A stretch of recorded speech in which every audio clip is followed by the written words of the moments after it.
obviously with the things that are going on with the election, it reminded me about our most recent, or our last episode with the HR Talk podcast, our guest spot, where Ricky asked us our take on how do you prepare as a leader for the election, and so I was listening to that, and I thought it obviously it'd be appropriate to go back and listen to that advice, and then talk a little bit about how that has played out. Then also just kind of listen to the episode in its entirety, and really have the perspective of audience member as opposed to somebody that was just Right about now, you are listening to the Legacy and Leadership Podcast, a show where we discuss living as a leader worth following, leading others to do the same, and in doing so, leaving a legacy for future generations. My name is Jimmy Gonzalez Jr., a learning and development professional and leadership coach, sitting down with my co-host, Anthony Devon Watts Jr., an expert contact center leader that has effectively led and developed dynamic teams with high motivation. Together, we have over 30 years experience in the corporate game. Join us as we discuss our growth as leaders, share the lessons we've learned, and interview others to see how their leadership style was shaped as they were mentored by adversity.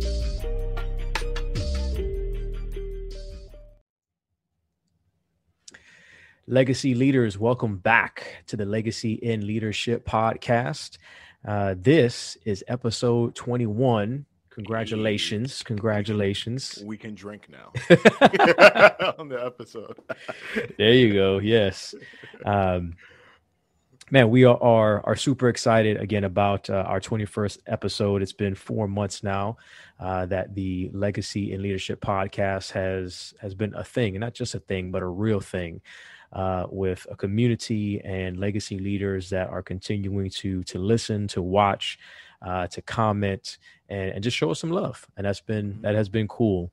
So continue to do that for our folks out there. Man, we are, again, I was congratulating you, Devon, and us as a team. We are over 1,000 downloads now on all major platforms. So wherever you're at, but definitely on Apple, iTunes, Spotify, again, whatever platform you typically like to use to listen to us, make sure that you leave us a review. We definitely would appreciate that. We haven't been big on it, but I would like to start taking a look at, what is the top charts look like for leadership podcast, and see if we can start climbing those charts just a little bit. We have listeners all around the world, and that is pretty astonishing just to think about that. So again, we appreciate you guys for riding with us. Leave us a review.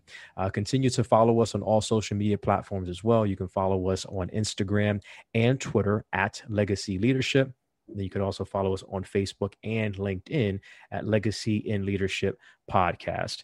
Again, follow us, give us some likes and love there as well. We would greatly appreciate it. And then share the podcast, share the YouTube video with your friends and family and other folks that would, again, get a great deal of being a part of this Legacy in Leadership and Legacy Leader community. Again, we are excited about episode 21. And just kind of, taking a minute to stop and kind of smell the roses. We're still in infant stages, but it feels good to be able to say, hey, 4 months later, this is kind of where we're at right now. So but how you feeling about the whole situation? Man, I am excited, just appreciative. Kind of this journey, what we've been building along the way, and to hear feedback from, again, other legacy leaders and people who listen to the content. And you got people who are the religious listeners and, they've never missed an episode. You even have, some of the folks that are casual and just kind of getting caught up or catching on to some of the things that we're putting out there.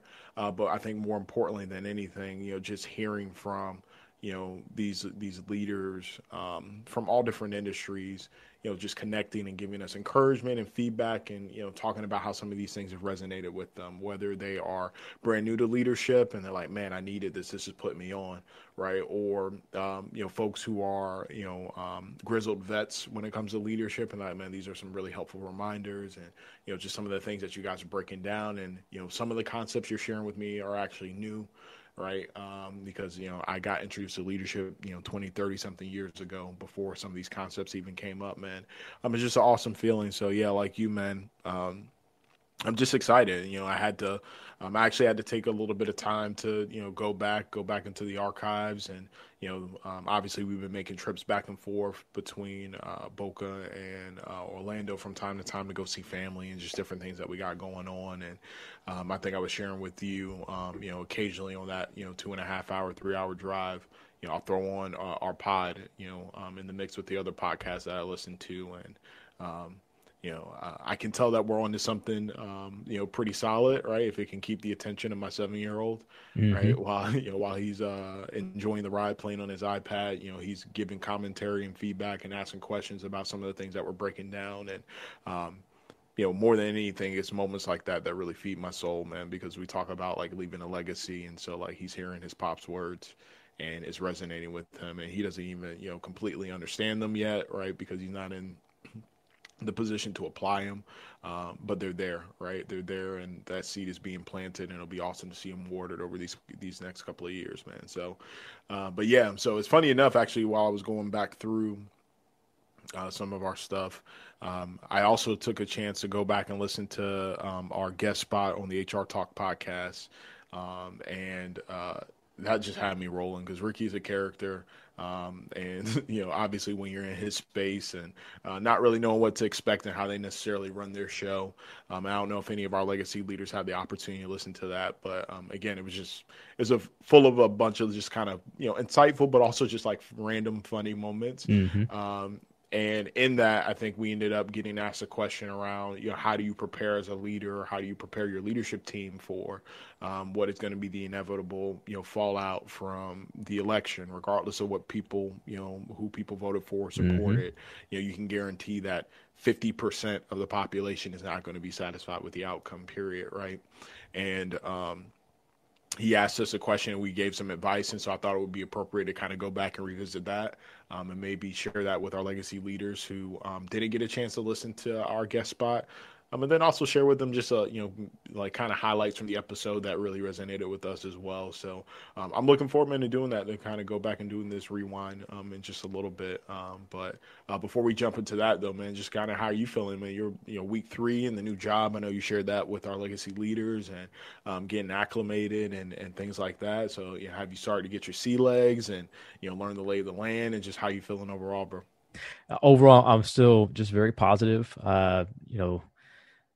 There is less stress for sure, but there's a lot to continue to learn. I'm meeting a lot of new folks, and just the cool thing is just the opportunity to get back to the creative aspect of learning and development and getting some new tools that I didn't necessarily have my hands on before, or even maybe have time to really really dig into them. So I'm excited about that, man. And my new boss is a cool guy, and just going through that honeymoon phase and getting to know him, and Mhm. we're two completely different individuals, but that's the beauty of, I think, our relationship, and this dynamic duo, that of a team that we're building and kind of fostering as we move forward. So it's been good, man. I've learned a lot already, and just it's opened up my eyes to a few different things that we didn't necessarily have that type of exposure at the last spot.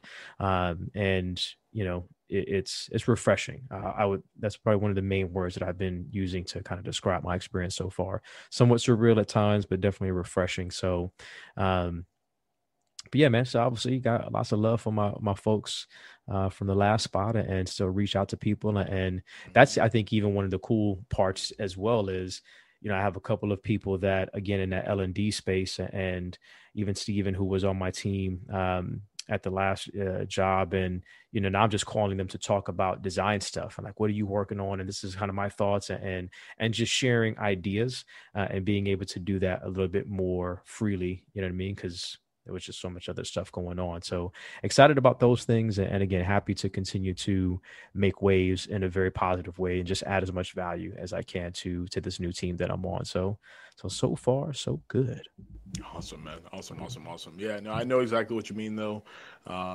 Just kind of like you, I say, plugged in with Hmm. folks, from prior opportunities, and we get to talk a little bit of shop and talk about the industry. But and I guess it's you get a different level of creativity and just insight because you're asking for advice on content maybe that they're not being exposed to, Mm-hmm. so they're not necessarily constrained by the expectations of the business. They're just hearing what you're saying and like, oh, have you thought about this? And then vice versa, right? You're no longer constrained by being one of the owners of the solution, so you can have just kind of that independent eye and just be like, hey, have you thought about this? Have you thought about that? And so, yeah, from time to time, I get texts and calls from my people, my folks, just reaching out and asking questions and picking my brain, and vice versa. And so I know exactly what you mean, man. It's a different dynamic, but it's a cool one. It's a refreshing dynamic, Mm-hmm. for sure. So yeah, dynamics are changing. You mentioned Geo listening to the podcast, and Christian is now down your way, maybe about 15 minutes away from the Watts group over there. And Florida boy. he on his way going back to Boca, he was like, "Hey, I got time." So he was going to listen to the next couple of podcasts and episodes that we had. So I think Shout out Christian. I think we're slowly getting Chris along, and getting him to be a hopefully a consistent listener. But yeah, man, like I said, just the whole thing is just it's cool with us being able to be on other people's podcasts and just continuing to even grow in that community of podcasters and podcast shows. And there's going to be more of that. We're going to continue to have guests on like Ricky. And I mean, even the last episode, we have our fifth installment of our MBA series, Mentored by Adversity.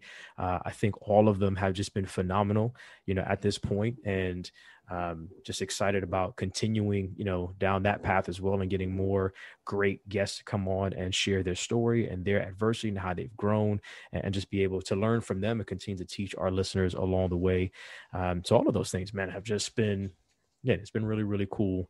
And yes, the time that we spent on HR Talk with Ricky Baez was a hoot. So I'm excited to get this rewind going and talk a little bit about that and share that with some of our listeners that maybe have not heard that particular episode yet. Yeah, absolutely, man. So, yeah, I guess then, why don't we go ahead and just kind of hop into it. And we'll start off with, kind of the section where he was asking us a little bit about preparation for the outcome of the election. Okay. And then I guess, we'll talk a little bit about how that actually played out, some of the advice that we gave, and I don't know, just listen in. Maybe there'll be something funny to laugh at. I'm sure. About our responses. Yeah, for sure. But real quick, though, before I press play on this, I would be remiss if I didn't take the opportunity really quick to shout out my barber. You guys know how important the barber is to me, my good barber and my barber. So if y'all have been following the Legacy and Leadership podcast and you've been watching us on YouTube, you will notice that over the last series of episodes, I've been wearing a hat. Right. And it's been very intentional. Right. It's because I'm more committed to making sure I stay faithful to my barber than to let anybody else touch my hairline. Right. So I will wolf it out, wear a hat, and look like Dracula with the I got a widow's peak that I always end up growing. So I'd much rather look crazy before I let somebody else touch my hairline. But I promise you that I was stalking my barber because he was on vacation in Puerto Rico with his family, and I follow him on Instagram. So I'm just like watching, he's at the beach, and I'm just like, haha, yeah, cool, bro. That's what's up. Like, when you come back though, man. Yeah, like, you gotta put the subtle hints in there. They're like, oh man, that's what's up, man. Like, you took that when you were there. Like, you gotta talk in the past tense, right? Like, you took that when you were there. Like, trying to get a feel for like, is he back? Is he back in Florida right now? Is he still in Puerto Rico? And then he told me he was gonna be back on the 4th, and then he didn't come back to the 7th. Like, took forever. Right, so I had to wolf it out a couple more days. So again, if you're looking at me now on the YouTube platform, I got the crispy. You do have the fresh cut. You do have the fresh cut. I got the crispy. So shout out to Henry Bladed Luxury, grooming in South Florida. That's my boy. Funny enough, I was excited that you had already found somebody, so that as Christian moved down there, I knew that he already had a barber that he was going to be able to go to. That's like. Yeah, that's just like a lot of anxiety, and just no, I don't have to worry about it. Like, we know we have a good barber that's gonna be good. Yeah, that he can go to and get the fresh cut. So that's funny. Yeah. At least let me ask you this question. How did you know that he was on vacation? Oh, so actually, I got to commend him. My barber, Henry's actually pretty professional. So he actually shot me a note in advance to say, hey, clients, I'm going to be taking time from this date to this date. So if you need a cut, you need to schedule before or you can schedule after. That's how I honed in on the 4th, right? Because I was planning it out. So I was like, all right, bet I'll get cut up on the 4th. It's cool because that's before we record our NBA series. So at least in our next NBA series, I don't have to have the hat. I'll be looking, fresh, and we, be talking to Jay and stuff like that. But then the bro gonna extend his vacation on me. Extend his vacation to the 7th, like, because he enjoying the sand, and mess up my whole game plan. So now I gotta, again, for those who've been watching, you got to see me, rocking my hat in a house, right? Like in my room. We record at night, right? The only light that is on is from like the the camera rings or the light rings and stuff like that. So like, if you're wondering, like, why is he trying to protect his eyes from the sun? No, I'm trying to protect your eyes from this hairline. But I'm good, you know what I mean? But when it's hitting, it's hitting, So yeah, that's how I knew. But I know from firsthand experience that is the exception, not the norm. Most of the time, you just get surprised by your barber that they're not here no more. Yeah, man. Hey, I love my boy Jazz. He's like literally a friend, a brother. I've known this cat. I mean, he's been cutting Christian's hair probably about 20 something years now, right? So, but yeah, like I go into the barber, like, where Jazz at? Oh, he out of town. Like he visiting his family. I'm like, just kind of shoot me a text, man. Like a text. You don't have a group text with all of your peoples on there? Come on. Luckily, though, the other cat that's in there, actually, he was cutting my hair like when I was 16. My boy Nishakari, he was cutting hair too, and I trust him to cut my hair as well. Mm-hmm. But now it's like you got all these people in there and only one barber. So there was a lot of football being watched on that Saturday. And just, chill there. All right, I'm going to be here for a few hours and I'll wait. I'll be patient and get my hair cut. But yeah, I just thought that was interesting. So yeah, man, it's crazy to you stay a couple of hours because it really does take that. And like, the missus doesn't understand that because every time I go to the barber, I got to hear Gabby's mouth, like right before I go, you only gone for 2 hours. Like, it takes like that amount of time. Like it's that amount. Like I'm not rushing him. I'm not telling him to hurry up so he can rush through my fade. Like bro's being intentional. Yeah. And then this time I took Gio with me. Gio needed a cut too, so Gio got faded up too. His cut came out good. And like Gio hopped out of the chair and he was looking at himself in the mirror.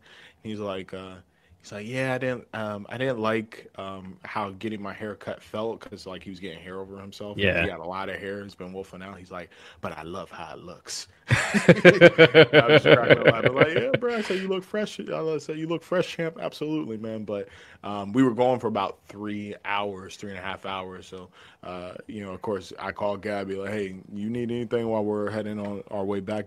I guess you can get something to eat since you've been going for 3 hours. Like, woman, I don't that's what it takes. Like, just let it. She's like, she's asking me legit questions. Like, do you really think that's acceptable though?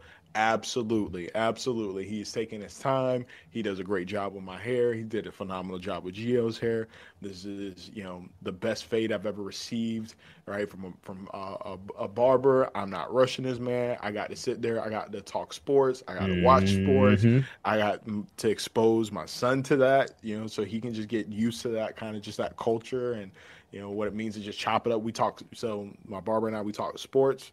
We talk business. We talk entrepreneurship. We talk politics. Like, bro, it's just you checking all the boxes. Exactly. It's an experience. Yeah. You know what I mean? It's a whole experience. So, yes, I think it's acceptable. It is acceptable. My wife knows, too. She's like, oh, you going at this time? All right, I guess I'll see you, like, if it's 12. I'll see you at 4 o'clock. I'm like, yeah, she knows what's up. Yeah, exactly. But those are my friends, too. Like I said, I've known these cats for a lifetime. So, it's a moment. It's an event. Like you said, sometimes I'll finish getting my hair cut, and I'll sit back on the couch and keep talking, and we just keep watching football. Like, we're watching football. It's football season. It's football. It's football. And cats are hilarious. So, the jokes and people clowning on each other. So I do need to go back in there this weekend because my boy Nishakri, who just cut my hair this last time, he is a Clemson fan. And while this is not a sports podcast, we are talking about watching sports at the barbershop and the fact that my Notre Dame just beat Clemson. And we are now, at least for now, number 2 in the country. I'm very happy about that. So he'll have to hear my mouth. I sent him some text over the weekend, and then he's also the Washington football team. He's a fan of that group, and my Giants beat them as well. So I sent him a couple of texts, and then finally, like Monday morning, he replies back, "Laugh out loud." That's all I got from him. I'm like, okay, yeah. I'll see you over the weekend. that hurt. He was salty. I'm like, man, don't send me no text messages. So we digress. Exactly. I'm sorry I had to ask the question about the barber and holidays and all that kind of stuff, because it's a legit question. It's a fair question. So the people need to know. People need to know. Right, so the Rewind, HR Talk, our episode with Ricky Baez of Baez Co-Learning. About to hit it up. Let's go. So cultivating that kind of a following really does take some work, right? So let me put this into perspective. Right around the corner is what? The election. It's coming up in about 2 or 3 weeks, right? November 3rd. 21 days. Regardless where you fall on the spectrum, you as a leader have to be prepared of what's going to happen on November 3rd and what are you going to do with whatever issue happens on November 3rd when employees come back to work on November 4th. Of course, I'm talking this political climate is really divided. I think from my perspective, I'm not saying this is a fact. From my perspective, I have never seen it this divided. People have other views. That's fine. From my point of view, it's really, really divided. So I would only have to assume based on what I see in the media, and you got to take that with a grain of salt, right? Because they all have their own agenda. Based on when you see in the media, you have to assume that everywhere else is divided as well. So what the people you see in the media, a percentage of those is represented in the call center, in the office, in the construction site. So you have to expect some kind of turmoil come November 4th. So for everybody, all the leaders out there listening right now, what do you tell them how to get ready for November 4th? Everybody else, November 3rd is a big day. For a leader who leads an office, November 4th is an even bigger day. What do you tell them? Well, I could start by sharing what I've already started to do with my squad. Knowing that the election is, on the horizon, and knowing that this climate is definitely charged. I mean, there's no getting around it, right? You have a perfect storm of, mental health awareness and mental health issues, and then, the pandemic, the lack of connection, and then this, the social injustice issues, right? And then you have already a divisive political climate before the pandemic even hit, right? You have to be able to say, look, we need to lean into this. And what I mean by that is it starts with equipping your leaders with being able to navigate that. So we actually pulled all of our leaders together, and we had a call, right? We had a call, a WebEx call, Zoom, whatever you guys decide to use, where we talked about the company's stance on free speech, on expression, right? And how do we address, or what will we decide to address when people decide to express themselves? I think the first thing is being able to create a space to have that discussion, right? And to be frank with people and to lean into the fact that, hey, it is divisive right now, right? And everybody has their different perspective, right? Our job is not to police people's perspectives, right? Our job is to ensure that we are maintaining an environment that is free of, hate speech, right? Of anything that could be, considered highly offensive, right? When we're talking about, people's, religious beliefs or their ethnicity, right? But outside of that, if folks want to come in and they want to wear a MAGA hat, if they want to wear a Biden shirt, that is their right to be able to do so, right? That's their right to be able to do so. You may not personally agree with it, and that's absolutely fine, right? That is absolutely fine. If somebody wants to come in with the Black Lives Matter, hat, you may not personally believe in that movement, and that's fine. That's absolutely fine, as long as we are not confronting those individuals, challenging those individuals, and escalating it to the point that it becomes divisive, aggressive, and creating a hostile work environment from that perspective. Now, I will admit that my group, my business is a little bit more, forward thinking, a little bit more progressive, right, in terms of how we approach these issues and social justice issues and just kind of our view. I know for the longest, to be honest with you, a lot of companies have approached these type of discussions with the kind of the stance that there is no space for those conversations at all inside of these four walls. And I got to be frank that that's a little bit of a dated approach, right? When you think about what you're trying to build and the culture that you're trying to build, you want people to act as people. And here's the thing: is even if the company has a stance on that, you're not. It doesn't mean that you eliminate it just because you have the stance, right? What's really happening is that folks are finding other like-minded individuals that share similar views, and they're still having these discussions, but they're having these discussions absent of others' perspectives or being challenged. And so you continue to have this type of siloed thinking that contributes to the divisiveness that we experience today, right? And so I think as leaders, we have to have a commitment to being able to create a space where people can be themselves and express themselves in a way that is not, again, hyper offensive, right? Hyper offensive or attacking individuals because of their religious beliefs, their ethnicity, their sexual orientation, all of those things. So Devon. Okay. So let me give you an update on how that actually played out. So actually, surprisingly, it played out well. I think there's a couple of factors, obviously at the time that wasn't the case, that is now the case, that made it a little bit easier to navigate. The first being that we were no longer occupying a physical space. Right. So now that everybody's working remotely, that's one less thing that you have to really worry about policing, because, people are in their bubbles, right? People are in their bubbles, for lack of a better term. Right. However, it still didn't stop, from people articulating their viewpoints or their perspectives or their desired outcomes for the election through some of our, instant messaging platforms, just kind of some of the meeting environments, right? As the audience, I think we can all relate to this, as the audience continues to grow and people have a certain level of comfort, right, with their team, people are much more transparent. And I also think being in your own space, allows you to, those lines of, I'm at home and, my professional life gets blurred just a little bit.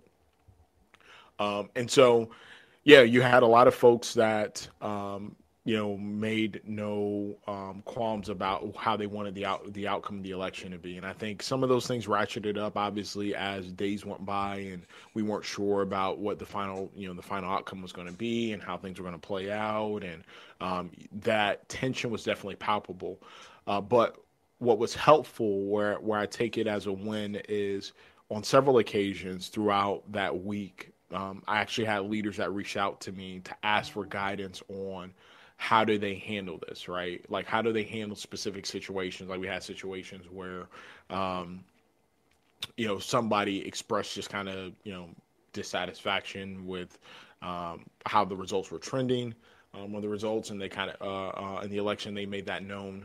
And again, I was able to continue to go back to, well, look, our job is to not police people's perspectives, even if you may disagree with their perspective. At the end of the day, even if you have you've exercised your right to vote and you have a different candidate that you want to see prevail, at the end of the day, I want to ground you back in, is anything that they shared, was it divisive?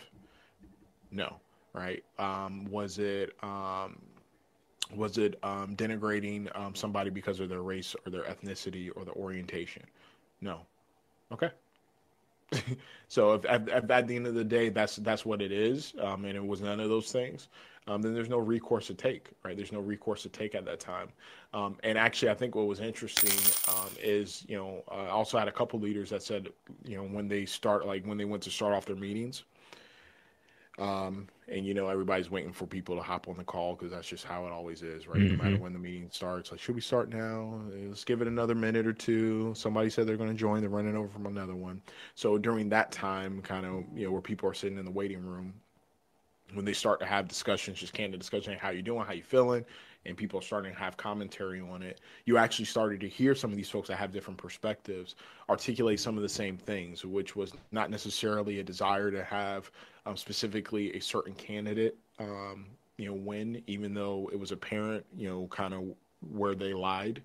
Um, in terms of their desire, but more people were talking about the things that unify us, right? And the Mm-hmm. desire to have, a return to decorum and just ratcheting down kind of the tension and the desire for, this country that we love, right, to continue to be successful and prevail. And so I was actually, to be honest with you, pleasantly surprised because obviously, when you go through the process of, saying, hey, this is how we should handle it, that all works in theory, but then when you actually get into the game and you have specific situations and it's no longer rooted in theory, it's in like somebody said something and people can't necessarily control the visceral emotional reaction that they have to certain situations. I was concerned that there could be a possibility of these things going left, but Mm-hmm. I'm really, really proud to say that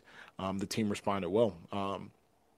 And so, yeah, I'm actually pretty proud of the group and how that played out.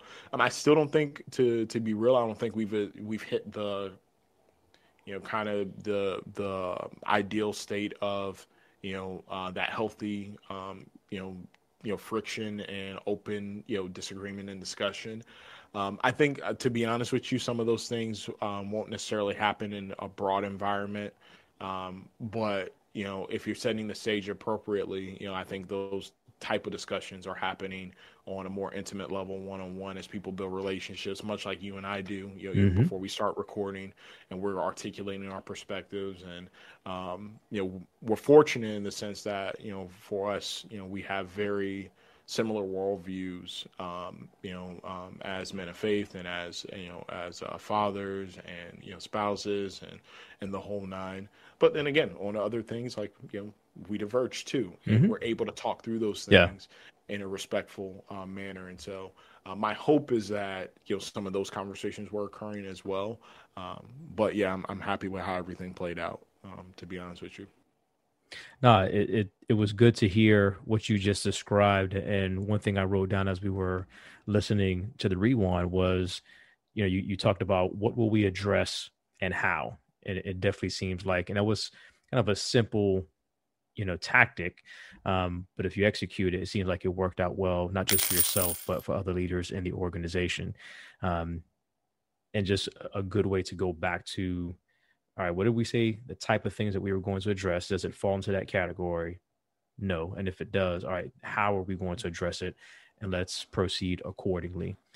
Um, yeah, for me, and we talked about it in that conversation as well, it's just not something that previously was discussed a lot. And even now, um, I will say I haven't seen conversations from a broader perspective, but to your point, when you talk about that kind of that intimacy, I mean, I have had conversations with my new boss, about it, and um, more, but even just more so about kind of the historic perspective of where we're at right now. And for our listeners, we'll give you kind of a little bit of a look behind the curtain. We're recording this on the 10th, so this is about a week or so after the 4th that we were alluding to in that conversation with Ricky. But just having conversations about how it's been cool to see my daughter, who was a first time voter at the age of 20, and just seeing her reaction, seeing her go through that process. You and I were just talking again before we started recording, and I was also telling you about another conversation I had with a very close friend of mine last night, and how he asked me who I voted for, and yeah, he was like, "Is it okay that I asked that?" I'm like, "Of course, like you're my dude. Like, ask me what you want. Like, I'm not." there's nothing to be angry about. You know what I mean? Again, we can agree to disagree on some points and have hopefully a logical, conversation about that. Um, and I think it's okay for people to still be passionate. Um, just don't let it get to a point where like you just shut down and you get so angry that you don't want to listen and really hear what the other person has to say. Like, you don't have to agree with it, but just try to hear them out, and let's have a very civil and logical and intelligent conversation about where we're at right now. So there's still some challenges. I've seen that, even in my own family.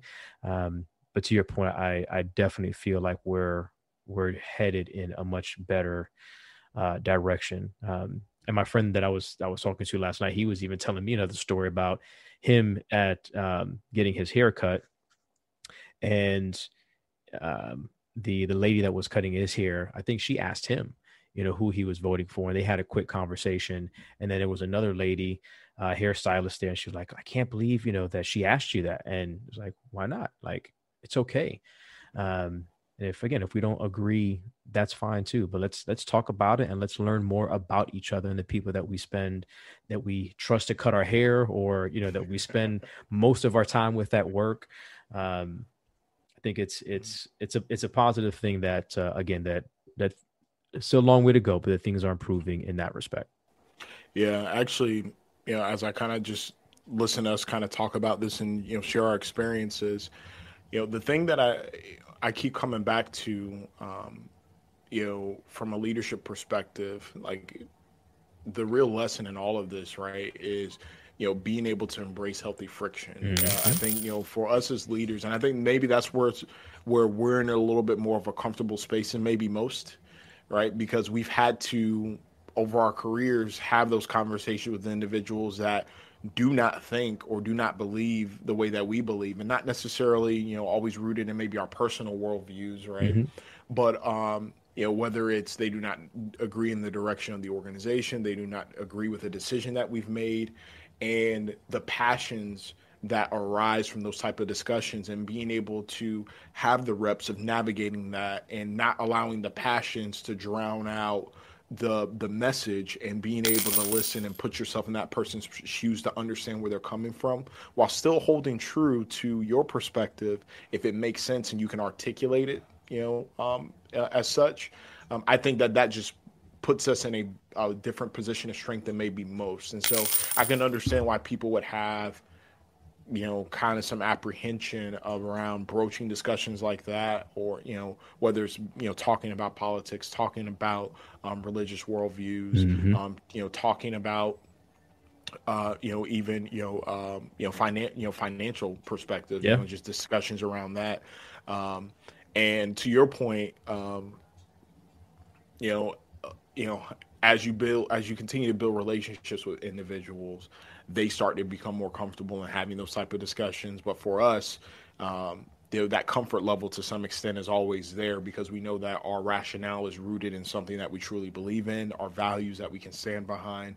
And even if you don't necessarily disagree with it and you can be passionate, as long as you're not getting disrespectful, I'm willing to hear you out, even if I don't necessarily agree with that perspective. So yeah, to your point, I had like I said, a very robust discussion, like I shared with you, with my barber, from everything about sports, where we have different perspectives on sports takes, to again politics and business and entrepreneur, being an entrepreneur, and just kind of those discussions. And it's those type of discussions that are helpful in moving the community forward, right? Moving the community forward, helping people get exposed to different stories. And actually, I'm reminded of our last NBA session with Jay and the work that he's doing with Rise to highlight these stories and be able to expose people to the stories of these creatives and these stories of these individuals that maybe come from disadvantaged neighborhoods that have gone off to be successful, and the power of him being exposed to a man's story set him on a different trajectory in his life.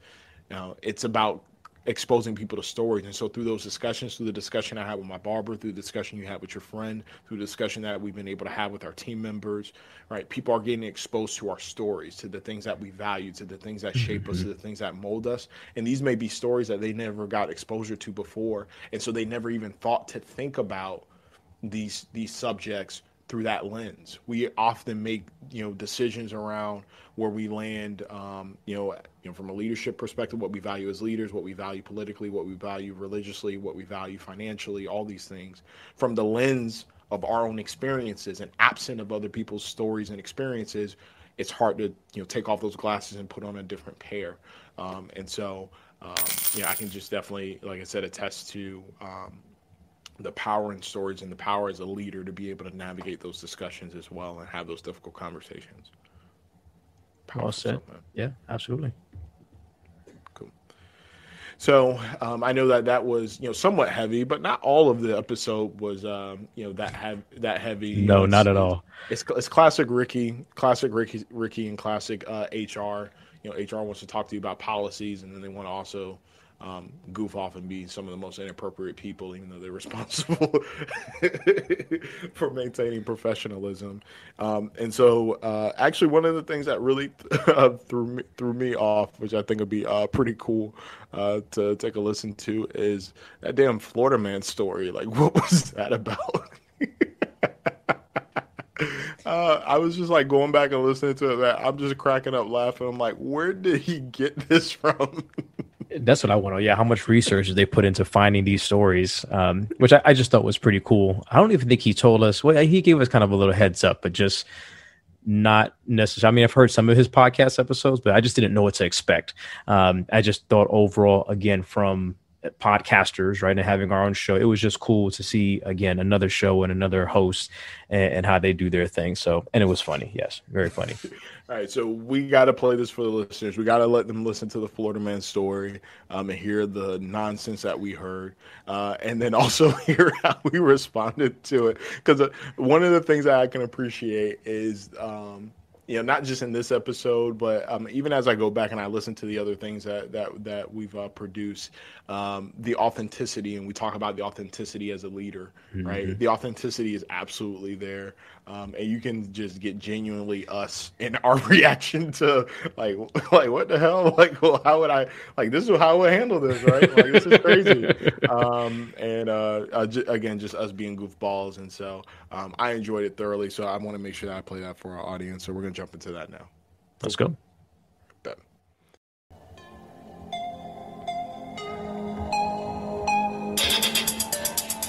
In a world, even the intros, him and JC are a trip, bro. They are. with some things, there could be a man, there could be a woman, either from Florida. These are your Florida stories. Florida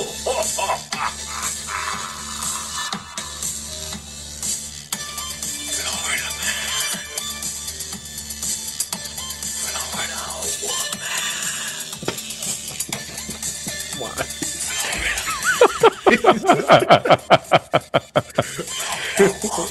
This was like right before, I believe, Halloween when we recorded that too. So I think he was trying to be extra spooky. He has a phenomenal radio voice. I just like talk show host, radio voice, like kind of that off-screen voice that like he does a good job. Conan, right? Conan or David, right? Like, oh snap! He does a good job, I know I was joking around with Jimmy last week because I'm like, dude, everywhere I walk, I wanted you to go ahead and do the intro for me, right? But I told JC the same thing a long time ago when we hung out back in the day, and he used to do that very same thing, just out of nowhere at a Hooters. It was a blast. Awesome. It really was a blast. All right, no, for this story, this is actually a clip. This is from Florida Orlando News 6, Channel 6. Check it out. County man finds himself behind bars. Deputies say he pulled out an AR-15 on a census worker. The victim told deputies he heard a shot fired as he walked off the property. News 6's Lauren Korn has the body cam video of the arrest.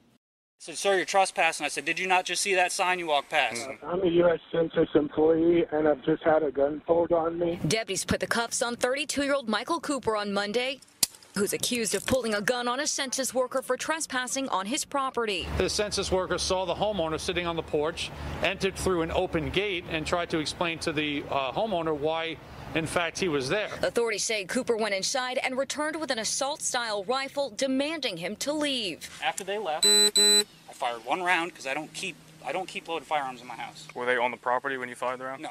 But authorities say not only did he fire a shot before the census worker left, he pointed the gun at him. As the census worker turned around to retreat from the property, that the homeowner actually raised the rifle with the barrel of the gun at the census worker's back the entire time as he followed him off of the property. Cooper told deputies he had no idea the man was a census worker. Government employee, that's all he said. Okay. All he said. Okay. Did you see the sign on the front of his truck that said he was with? No, there's no signage on his truck. Not only did we see the placard on the truck and we saw the lanyard, but we have two independent witnesses that also said that was very clearly and easily identified. The sheriff's office tells me even though this man had no trespassing signs on his property, federal workers are allowed to go anywhere postal workers go. They can, in fact, disregard that no trespassing sign to enter the property. But deputies say if someone tells you to leave their property, it's best you should, or could turn into a similar situation. We just don't know that the census worker got enough warnings from the homeowner before the homeowner decided to retrieve a weapon. Cooper is now charged with aggravated assault with a deadly weapon. In Benel, North Dakota, getting results, News 6. I didn't know that a federal employee can go anywhere that a postal worker can go. That's information. I didn't know that you know. neither. Here's the part that got me. When the cops were asking him, like, did he identify himself, anything like that? And he said, well, all he said was a government worker. That's it. And the cop's like, oh, okay. Stop. Wait a minute. That's okay? It's IRS. I don't know. You need to back up off my property now. Let me tell you, man. Look, I love where I live. I really do. I know we get a bad rap because of situations like this. I haven't been shy about my Second Amendment right. I do own weapons. And I do want people to be able to own them if it's done responsibly. Responsibly, absolutely. This cat got arrested. I just can't believe that he just decided to just raise a weapon, fire at the guy after he identified himself as a government worker. And I learned that too. Also, Devon, that I didn't know they can go wherever a postal person can go. That I didn't know. Mm-mm. But even then, if you say, get out my property, you better leave unless, it's a cops and they got to be there for that. So from a leadership perspective, you see the story and you see this is one of your top leaders. Oh, no. All right. So hold on, before we go. Oh, no. Because we can't even. You see how the absurdity of this question and Ricky wanted to try. So how would you handle this as a leader? Bro, what are we talking about? Right? So what's crazy to me too is because at the time when we were recording this, right, we didn't get the benefit of seeing the actual news clip, right? We just got to hear the audio. This is my first time actually looking at the news clip, right? Seeing the overlay of the news clip, and bruh, the guy looks exactly how you would think he would look like based off of this story. I am cracking up laughing because I'm seeing him talk to the sheriff officer, and my man looks like he has on 3 different types of camo. He wants to be hidden. The most glorious mullet, the most glorious mullet, and I think the thing that I missed completely, to be honest with you, again, before we end up answering this, how would we handle if this was one of our leaders? The thing I missed completely was that the news story said that bro was sitting on the porch, seeing the census worker. The census worker walked in. Hey, I want to holler at you real quick about the census. He left the porch, went inside, then got the gun, then came outside. It's not even bro, the census worker made it to your door, knocked on the door, you opened it, and it was what the hell? Right, hey, get off my porch. It was you saw him, it's clear as day, and you had time to calculate, Yeah, I think I'm gonna go inside and get this weapon and load up my weapon. I think he said he didn't keep his weapons loaded, so loaded up the weapon and then goes back outside. Oh, the absurdity, man. Like, it was, again, to your point, I think the cool thing, right, is, being on other people's pods, you're not necessarily sure how they run or how these things are going to flow. This one, I'm not going to lie to you, it caught me completely off guard, but it was very hilarious. It did. And he says, not even just one of your leaders, but like, what if this was one of your top leaders? I'm like, yeah, like, bro, yeah. Actually, I think, hold on, we got to play. I'm about to say, go ahead and hit play, yeah. There's a point in here where he like, and this is just classic, like, HR, or I don't even call it HR. This is classic gotcha journalism. That's what I'm gonna call it, gotcha journalism. Because I think he tries to paint you into a corner on a decision, like, without letting you decide. When he's talking about, what if this is one of your top leaders? So we're gonna play it. We're gonna play. Listen to what he has to say. That's the first thing I'm thinking, like, oh no. Well, I think they say there's three sides to every story. I don't think we really heard the real dialogue between him and the census worker. I think it really went more like, hey, I'm with the government, with the census. We need to know how many people live here. And the Florida man responded, like, there's 16 of us, me and this AR-15.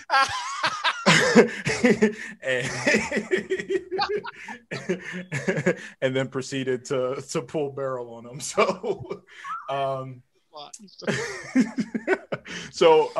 for me, again, if I hear that, I'm immediately, there's two things that go through my mind because I don't have the answers. Is, oh Lord, and then it'll be in, if we were still working together, let me call Ricky.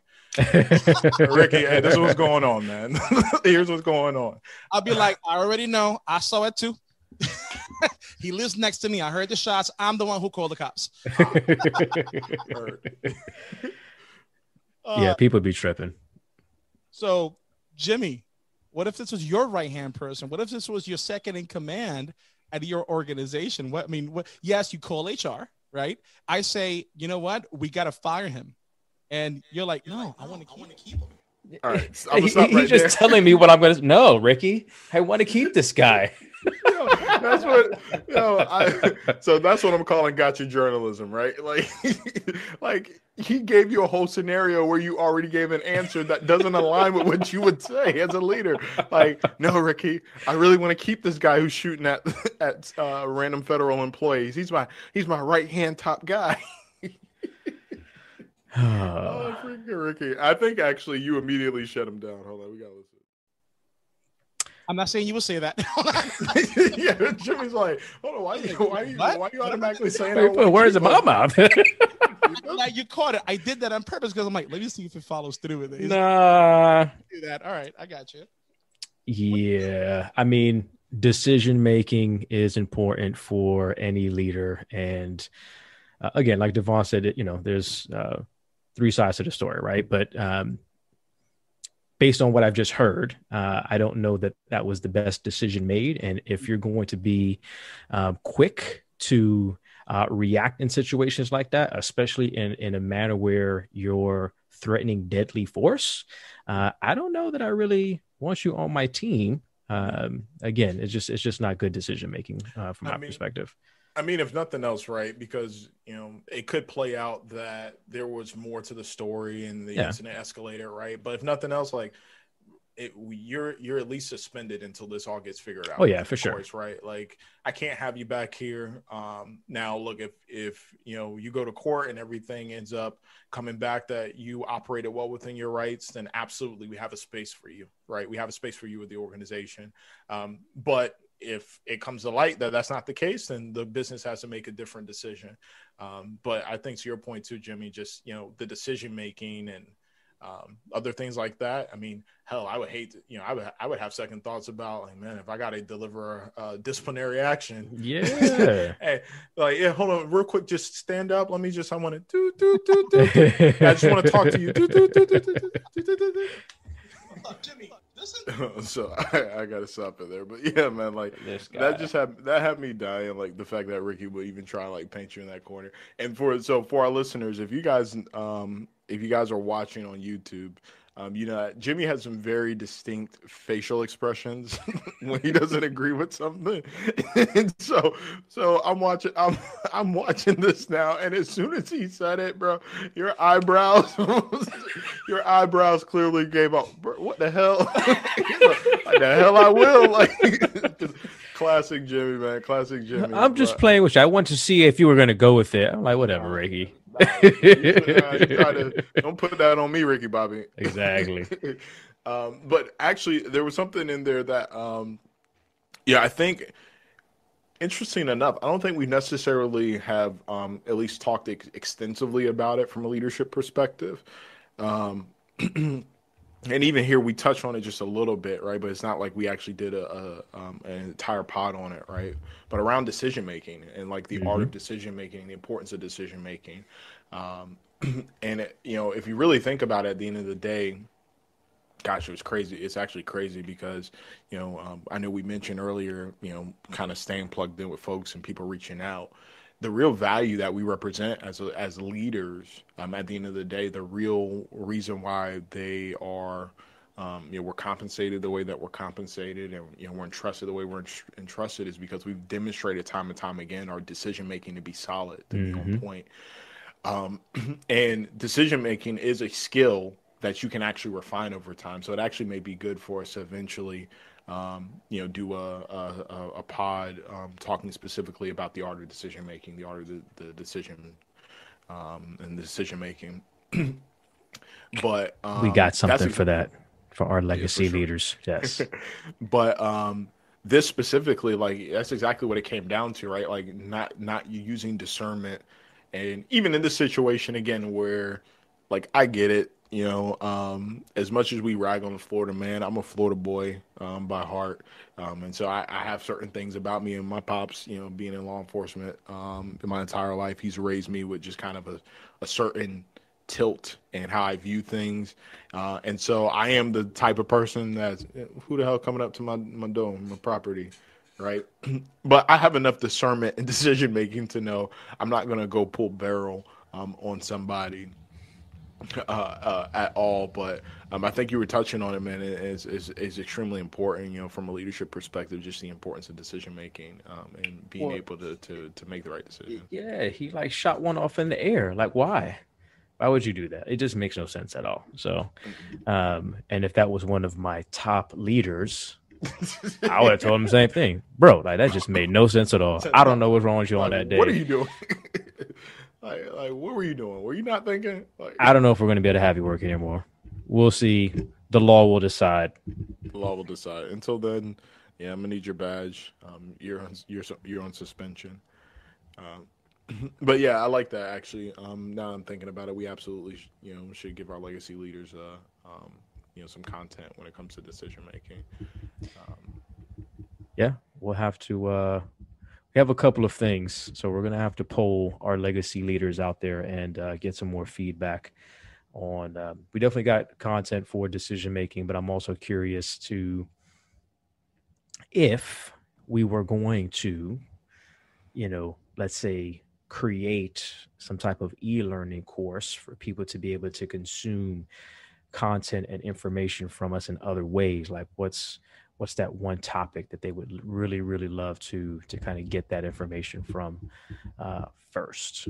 We've talked about a lot of different things. So we'll have to poll. And if you're listening and watching, go ahead and leave something in the comments right now. We definitely appreciate that. Yeah, absolutely, man. So, all right. So we talked a little bit about the crazy Florida man. Was there anything else just from our time with the HR Talk podcast that stood out to you?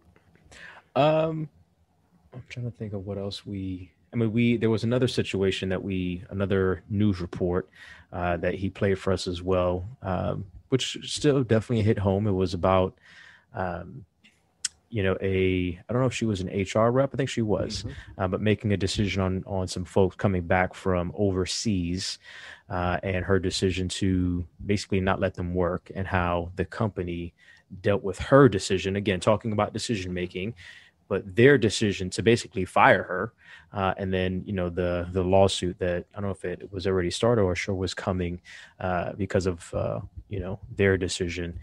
So I think overall it was just interesting to see the different flow of the podcast itself. I learned a lot from Ricky on when he was with us on our podcast, and even just, I guess learning from him in this particular episode, more so from the podcast host perspective.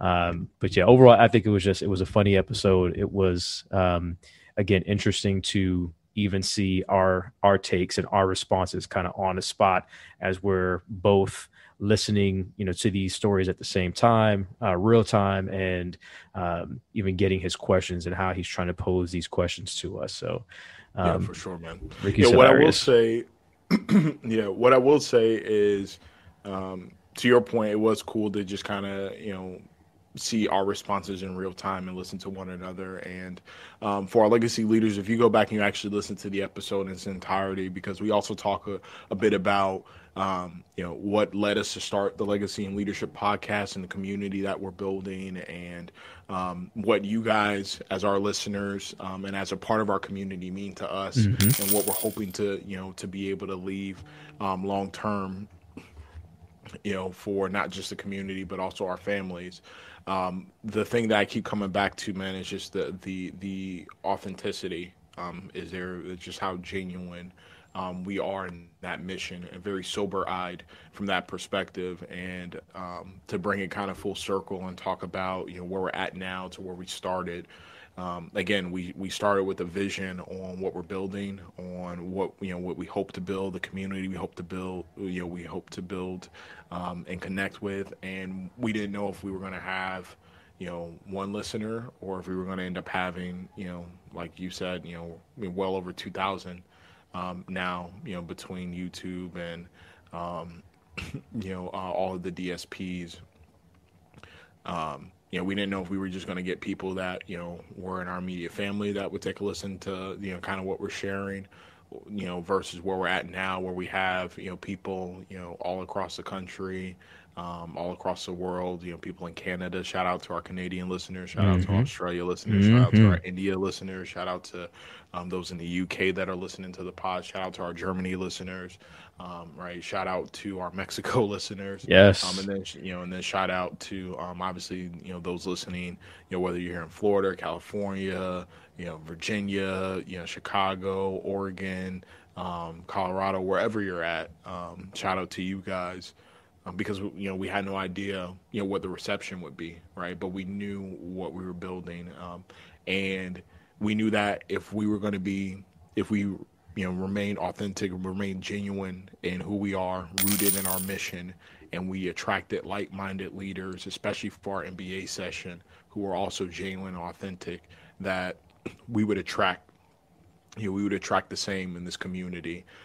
And that has been proven tenfold. And when you go back and you listen to Jay's episode, or you listen to Ricky's episode, or you listen to Dave's episode, or you listen to Shab's episode, or you listen to Judge Laurent's episode, one thing that's apparent is just how authentic they are, how genuine they are as them. And if there's anything that you guys get from this pod, if you walk away with any message out of all the things that we've been sharing with you over these past 20 episodes, of knowledge and tactical skills and all that stuff, the one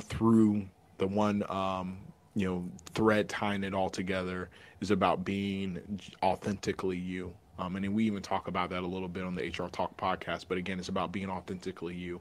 Every single one of these leaders from different industries with different, experiences and worldviews and stories, the one thing that they all have in common, whether they are, media moguls, or, recruiting, entrepreneurs, or, spiritual leaders, or, judicial leaders.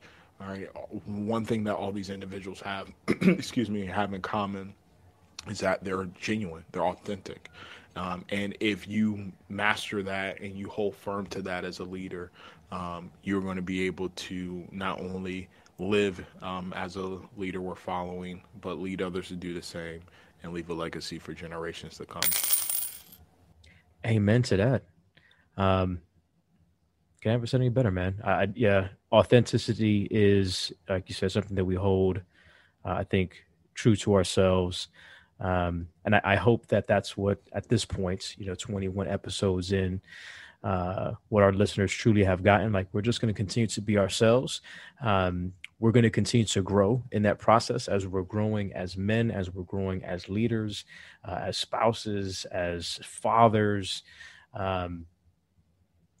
We're going to keep bringing that to our legacy leaders, and just, keeping it real, as they say, but in all honesty, like, just being ourselves and being true to who we are and the evolution of us. And, it'll be awesome, God willing, that we're able to have these same kind of look backs on our 121st episode and 221st episode, and for all of our legacy leaders, again, around the world who are riding with us, to be able to see that growth as well, and to see these different experiences.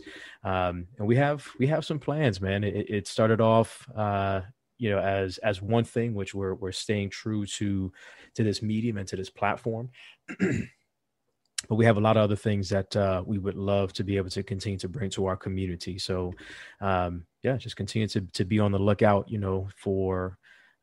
for those additional things that we'll be bringing to you as we continue to help educate our folks out there on things that we've experienced, and tell more stories, right? Because it's all about telling stories as well, and continue to give you the type of content and, again, tactics and tools and inspiration that you're looking for and that you want to continue to be able to grow as a leader yourself. So stay tuned. In order to stay tuned, you have to be dialed in. Right. So that means you have to be subscribed to the channel. You have to make sure that you've selected to get these podcast episodes downloaded on your favorite platform, whichever one that is. It doesn't really matter because we're on all major platforms. I still love saying, hey, Alexa, play the Legacy and Leadership podcast episode, yada, yada, and just hearing that. So if you have an Alexa, you can also listen to us very easily on that device as well. Continue to leave comments, continue to like, to subscribe to the channel. Again, if you're on YouTube, hit that alert button. We have more videos that we're going to have more bonus episodes and some additional learning content that, again, slowly but surely you'll start to see pop up on the YouTube channel and bonus episodes on the podcast. So make sure that you're ready to be alerted for those things as well. And then, again, follow us on all of our different social media platforms.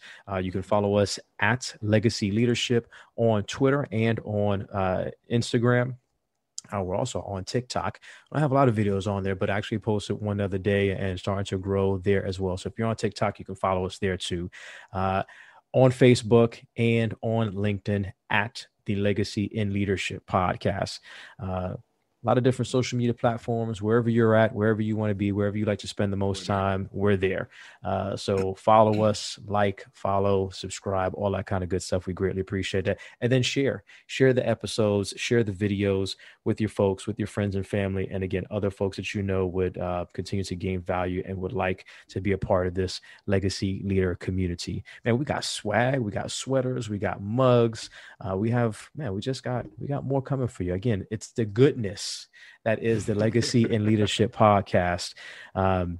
So, man, this has been an amazing, obviously you're not just a good friend, but you're like a brother to me, man. So thank you for being who you are in my life and what you've been over the last several years. And for looking out for my son out there in Boca as well, and hooking him up with the barber and just checking him out, making sure that my boy Christian is okay. So shout out to Christian. Hopefully you listen to Pops and Devon on the podcast. So to all of our legacy leaders out there, I hope that you enjoyed the rewind. Until next time, again, this is Jimmy Gonzalez Jr. along with my boy Devon Watts Jr. God bless and stay encouraged.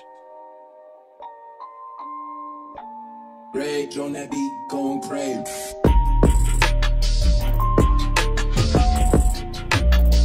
You have just listened to the Legacy and Leadership Podcast, hosted by Jimmy Gonzalez and Devon Watts. Thank you, and we hope that you live, lead, and leave a legacy worth remembering. Until next time.